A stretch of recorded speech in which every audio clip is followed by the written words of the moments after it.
খুব ভালো একটা প্রশ্ন। দেখো, কোনো ছাত্র ক্লাসে তোমার পড়া বুঝতে পারছে না, তুমি তাকে বারবার বোঝানোর চেষ্টা করছো, তবু বোঝাতে পারছো না, তখন তুমি কি করবে?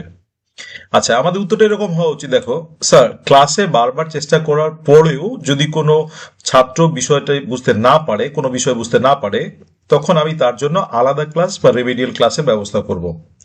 ওই ক্লাসে তার পিছিয়ে পড়া বা না বুঝতে পড়া, এটার যে অংশটুকু আছে সেটাকে ভালো করে আলোচনার মাধ্যমে বুঝিয়ে দেব, যাতে ক্লাসে বাকি ছাত্রছাত্রীদের সাথে সমানভাবে শিক্ষণ পদ্ধতিতে সে অংশগ্রহণ করতে পারে।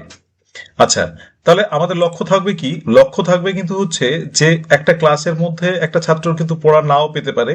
পড়া না পেলে তার জন্য কি করব? পড়া না পেলে কিন্তু আমাদের তাহলে কি তাকেই ক্লাসটাতে বুঝিয়ে দেবো? দেখা গেল 40 জন ছাত্র আছে, তাহলে আমি কি ওই ছাত্রটা নিয়ে পড়ে থাকবো? না। তখন আমাদের লক্ষ্যটা হবে হচ্ছে যে ওই ছাত্রটার ওই সমস্যাটা, তাকে বলবো যে ঠিক আছে, তুমি ব্যাপারটা বুঝতে পারছো না, তুমি, আমি তোমার জন্য অন্য একটা ক্লাসের ব্যবস্থা করছি। এবার বাকি সবাইকে কিন্তু ক্লাসটা নিয়ে চালানো।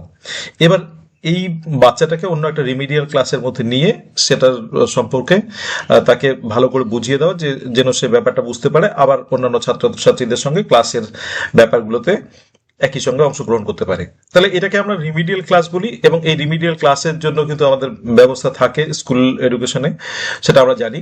তো সেটাই আমরা চেষ্টা করব। উত্তরটা আমরা কিন্তু এইভাবে আমাদের রেডি করে নেব।